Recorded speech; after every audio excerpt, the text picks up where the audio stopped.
Welcome to another episode of I Wish I Was Taught That at School. My name is Emily Wallace and I am your host for today for the property segment of I Wish I Was Taught That at School. And I'm very excited to be joined by Jo-Anne Davies from Property Home Base. Welcome, Jo-Anne. Thanks so much for having me. It's a very interesting time at the moment, isn't it? Wow, you're not kidding. And this is being released in a time where a lot of people are talking coronavirus. It's a hot topic. Yep. And even more so, it's a hot topic in the real estate market. Yes, very much. And we were given announcements last week about open homes no longer being available to the general public, only by appointment. Yeah. Big disruptor, as well as no more public auctions. Yeah, yeah. Done. I sort of find those two things easy to overcome though, because in many ways it's just going back to the way it used to be many years ago. Yeah, that's very, very true. So for reference for people listening, Jo-Anne is actually a vendor advocate as well as a buyer's advocate. Now, we all know that I'm on the buying side, but in terms of what a vendor advocate is, if you could explain, Jo-Anne, because I don't think everyone actually knows, just like sometimes they struggle to understand what a buyer's advocate is. So what is the role of a vendor advocate? It's not something a lot of people know about. That's true. But it's a really fantastic service where it's appropriate. Yes. So it's not for everybody.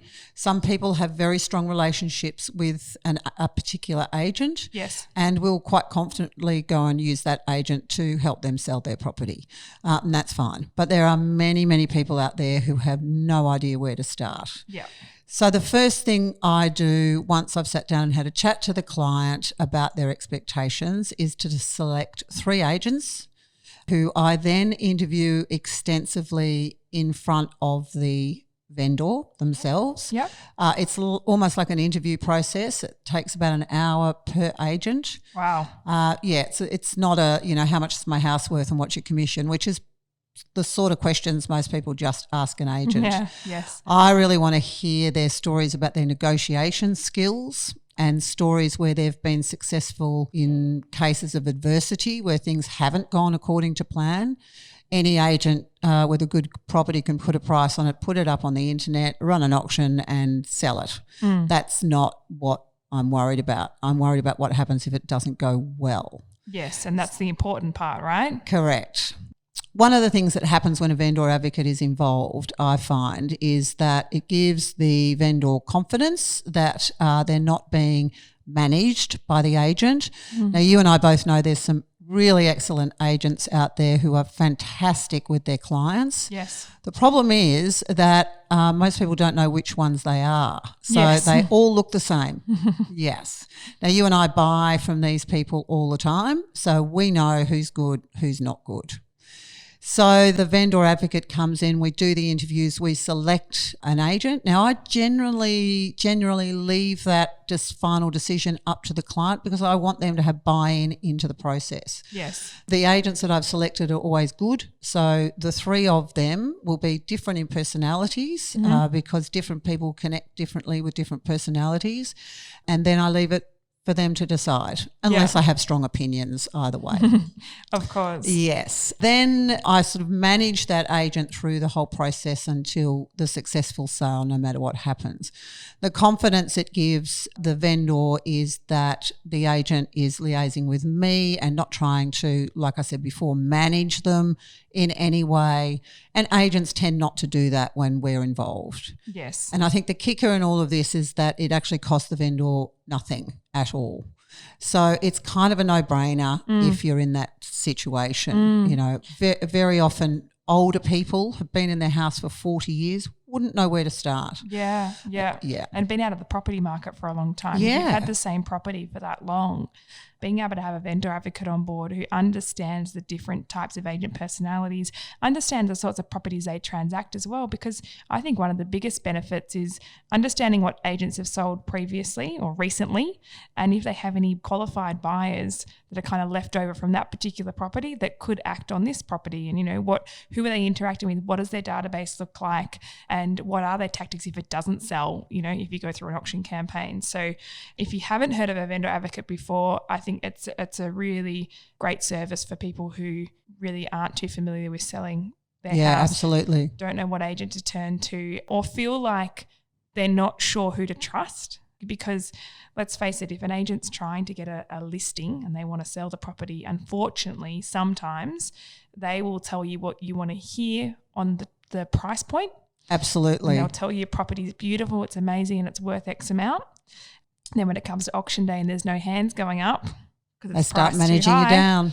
Yeah. Or if they haven't already before that. Exactly. The other thing is how to sell a property. Yes. I'll give you an example where we had a huge success because we changed the way the agents recommended selling the property, which was by auction. Okay. Most agents like that. It's quick, it's easy, there's a deadline, and they're probably going to get a result. Yep. I felt that this property, and it was in Red Hill, I felt this property was unique and would have a huge appeal to city dwellers who want a place down that way. Mm-hmm. So I recommended Expressions of Interest campaign, which the agents weren't that keen on, but we went with it anyway. And we ended up with a result that was $800,000 over the lowest offer. We had 7 offers on the property. No way. We had $800,000 between the top and the bottom, and $120,000 between the 2 top. Wow. So that was an example of that bringing in that different way of thinking to that campaign made my clients a lot more money. Yeah, definitely. And on the flip side of that, right, because there's both sides of the fence, those situations are great to have a buyer's advocate involved, because to try and navigate expressions of interest is a really interesting method of sale when you're a buyer. Yes. And trying to purchase and trying to work out, well, what should I put in? What's actually going to secure the property if it is your dream home? So, yeah, that there's both ends of the spectrum. I want to jump into to talk about what you've seen, because I know what I've seen in the last 2 weeks or so, with my inbox filling up with off-market properties. Like literally I've never seen so many off-markets in such a short space of time, as well as my phone ringing nonstop with agents asking me if I have buyers, which to me would give an indicator that the market shape is changing a little bit. The landscape in this coronavirus situation, it sounds like, and I would love to hear your thoughts on this, but to me it sounds like vendors are more willing to look at offers that might be slightly under what they were hoping for, and that there may actually end up being more stock than there are buyers for a short period of time. Yeah, I think that's entirely possible. Look, it's, as you know, it's happened overnight, literally. I think 10 days ago all seemed to be okay, and then as of Monday in the real estate market, it all changed. Yeah. What I think is happening now is that anyone that has to sell is going ahead with selling, at least in these next 3 or 4 weeks. Yes. And anyone that doesn't have to sell is waiting to see what happens. Yeah. There's still buyers out there. There's plenty of buyers out there who have secured jobs and have made a plan that they're going to buy, and they'll be able to take advantage of that situation. Yeah. But I'm finding the way agents are getting around the open for inspection is that they're still making, say, a block of an hour between 10 and 11, but only allowing people in on 15-minute windows to have a look. So they're still going through that property individually. Yes. So there's lots of different ways they're starting to navigate. Of course, if we go into lockdown, which we could do by the time this podcast hits the streets, that's going to change everything. I think what will happen is a lot of people will be at home doing a lot of research themselves and looking online, and perhaps doing virtual tours online is going to be the way to go. Realestate.com and Domain have both offered anyone that's got a campaign that they can hide it for 6 months without any extra cost. Oh, that's news to me. Yes, Interesting. Yeah, so it's kind of like you don't need to worry about wasting marketing dollars by putting your property on the market, because if it's not going to work out, you can just hide that, come back to it after this is all over, which we all know it will be. Yeah, it will. And I personally think that if people are going to be spending so much time in their homes, we might see a lot of for sales because people realise how small their house is. Absolutely. Or they might realise how big it is and how much they have to clean it when everyone's inside. Yes. So I think it will be an interesting time, when we are allowed out of lockdown and things start to return, cafes back open and clubs and pubs and, all the rest of it that's already been shut down. When we start to return to some normality, it will be interesting to see what happens in the properties coming online. I must say, I think, what you touched on before about buyers who have secure jobs, I believe it's a very opportunistic time. If you are in a position where your job is secure, you're not going anywhere, you've got a pre-approval in place from the broker and you're not concerned about your financial position. And we are not finance experts by any means, but we obviously deal with buyers and sellers in financial positions. I personally think that would be a great time to act because your competition is so limited right now. Absolutely. So limited. Rewind 6 weeks ago, 4 or 5 hands going up at every single auction, multiple bids, over reserve. Now, especially last Friday, I had so many phone calls from agents being like, are you sure to have a buyer on this one? Because we've just lost 3 of our hot buyers because they're worried because they don't know about their jobs. And that is completely fair enough. I wouldn't be putting my hand up if I didn't know where my next paycheck was coming from at all. Yeah. But if you're in a profession that's in hot demand right now and it's going to continue, personally, I'd be out there for sure. Absolutely. And I think you need a buyer advocate in this situation more than ever because, as you know, we get the off-market properties all the time. And I think a lot of people are going to start doing that if they want to sell, that they'll be doing that off-market, which only we will know about unless they are individually prepared to get on the phone and ring all the agents and give them their description and then also understand how to negotiate on that particular property in this particular market. Yes, yeah, very much so. I don't think anyone wants to spend too much time phoning agents, if it's not their full-time job like you and I. We spend a lot of time on the phone to real estate agents. And I think, the biggest thing we're going to see now is there may only be one buyer to a property. Yeah, so that puts you in an incredibly powerful position. Exactly. If you know what you're doing. Exactly. You're not competing with multiple parties on the one deal. It will be interesting if we do go into the lockdown and the virtual. Have you ever bought or sold a property yourself with the purchaser not inspecting it physically? I personally haven't, but our company, and I think you've done it as well, have bought some interstate investments where the purchaser doesn't view the property at all, but they get a virtual tour, they have an independent inspection, and because the numbers stack up and the building inspection's okay, there's kind of no reason not to go ahead. I don't think that would work if you were an owner-occupier. I agree. Yeah, I don't. Your family home, I don't think that you could make a decision off a video. Maybe if one party, maybe the wife went through and potentially the husband is in isolation with this whole corona thing, you can't go and view it, but you can see a video and you're trusting of that. Maybe if at least one party's been through potentially, but I think generally speaking, owner occupiers want to go back multiple times to make sure the house is the right one for them, whereas investors are a bit more, numbers driven.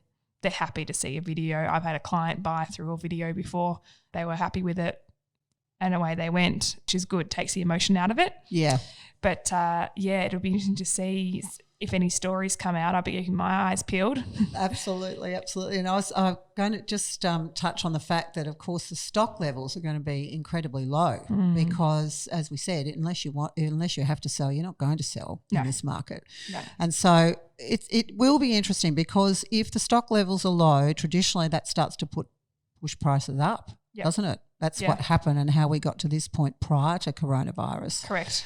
Late 2019, there was low stock levels. So we are, I read in The Age that there's going to be a 20% decline in property prices. I don't know where they pluck these figures from, but they were calling that also about September last year. And, of course, that was the start of everything taking off. So I wouldn't take too much notice of what you read in the press. No. And also we know property is long term. Exactly. It's not short term. It's the right place for you and you can get it, at a good buy, good price, negotiated well, then just buy it. Yeah, definitely. I'd love to, because people have heard from me on this podcast before about some, tips for buying and inspections and things like that. But I think it's always good to get other people's insights. From your experience, what would be a piece of advice or a couple of tips maybe that you would give to buyers, regardless of the situation we're in right now with Corona, but when they're going to inspect a property, what do you usually tell people to look out for or to do? I think for me, I'm really big on the orientation. Yeah. To at least be aware that the orientation makes a massive difference to the livability of that house. Mm-hmm. Some people aren't that worried about sunlight and northern orientation, but it's important that they are aware. It's going to make a huge difference. If you've got a south-facing backyard, you're never going to get sun in your living area, ever. Yeah. So that's a really big thing for me. Yeah. Floor plan can be adjusted, but some are just way too hard to adjust and will cost way too much money. So getting that flow or having the ability to create that flow in a property is important. And of course, things like position and proximity to train stations, probably all the same things that you say. Yeah, I think the things that you can't change that are fixed in nature. Have you come across a company called ArchiCheck? Have you heard of them before? Yes. Yeah, so ArchiCheck, for our listeners, if you haven't heard of it, it is a relatively new concept. But basically it is an architect who goes through the property prior to you purchasing and will let you know from a legislation point of view with the councils as to what you can alter in the property, whether that be making an extension or going up a level. Now, it's not guaranteed, but it's within the guidelines of what they know with council and what they've done previously in projects with council planning. They'll also be able to tell you around what walls are weight bearing that you can't remove and give you a bit of an insight as to what a renovation might look like.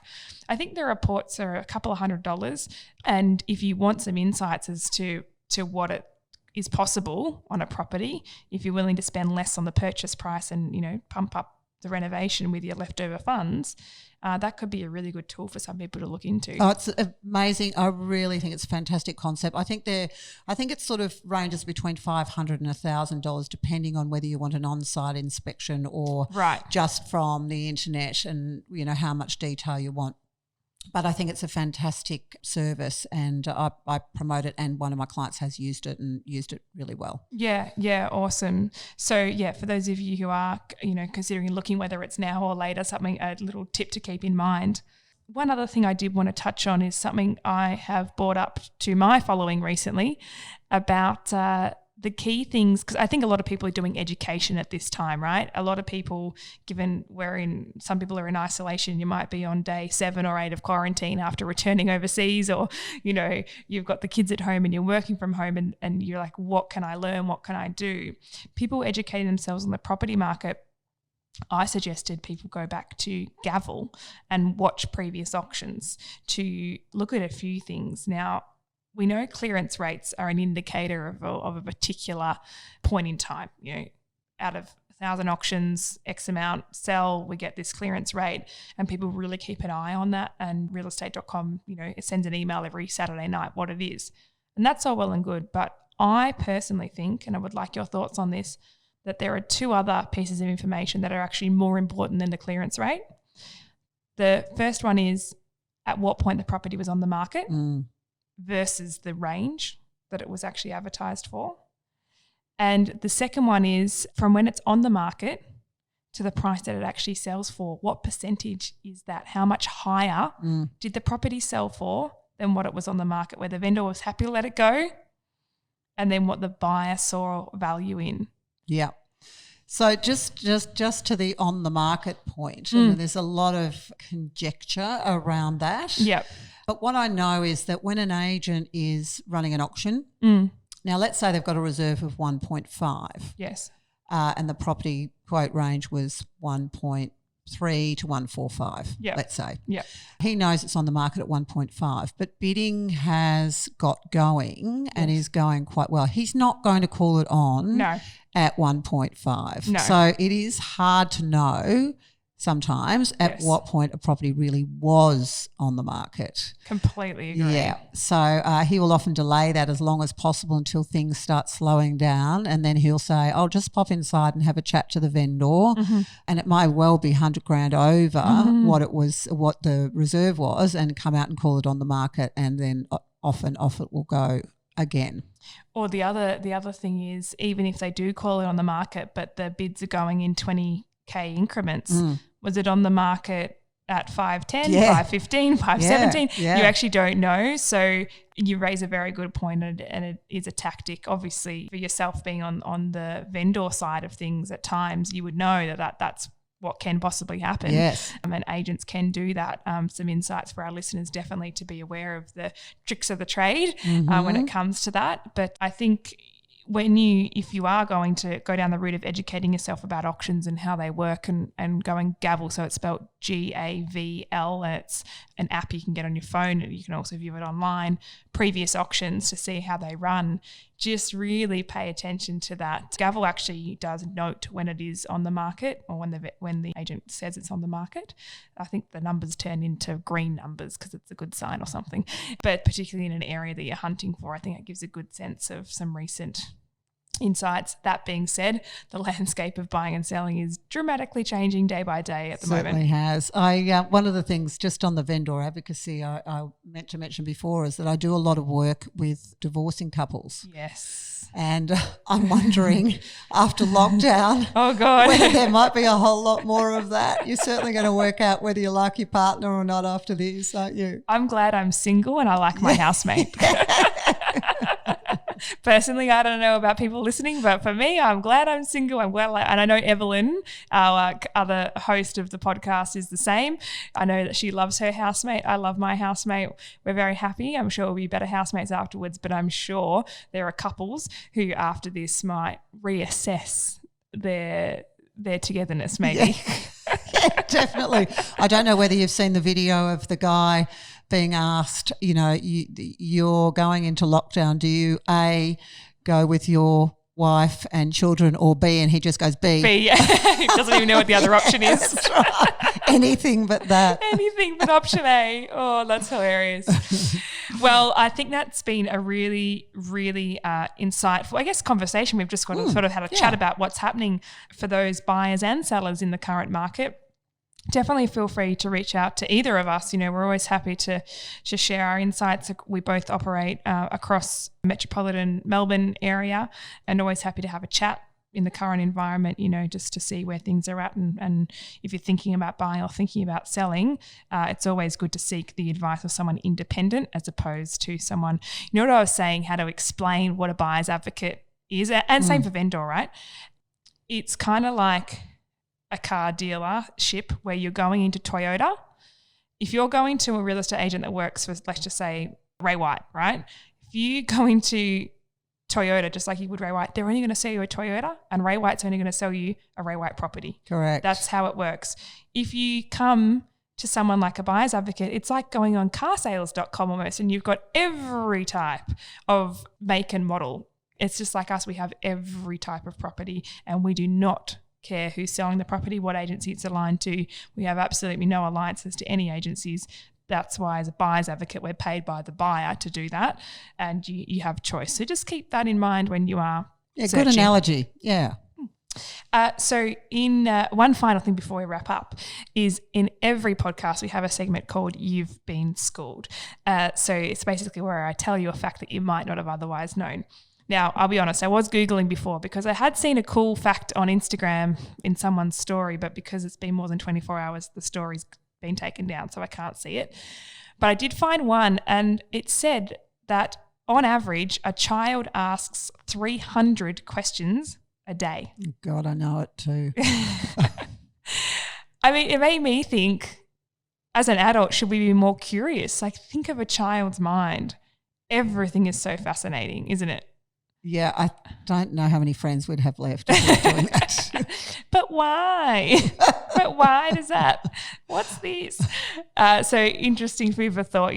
I always question things in my mind, but it can never hurt to ask. Keep it that way in your mind.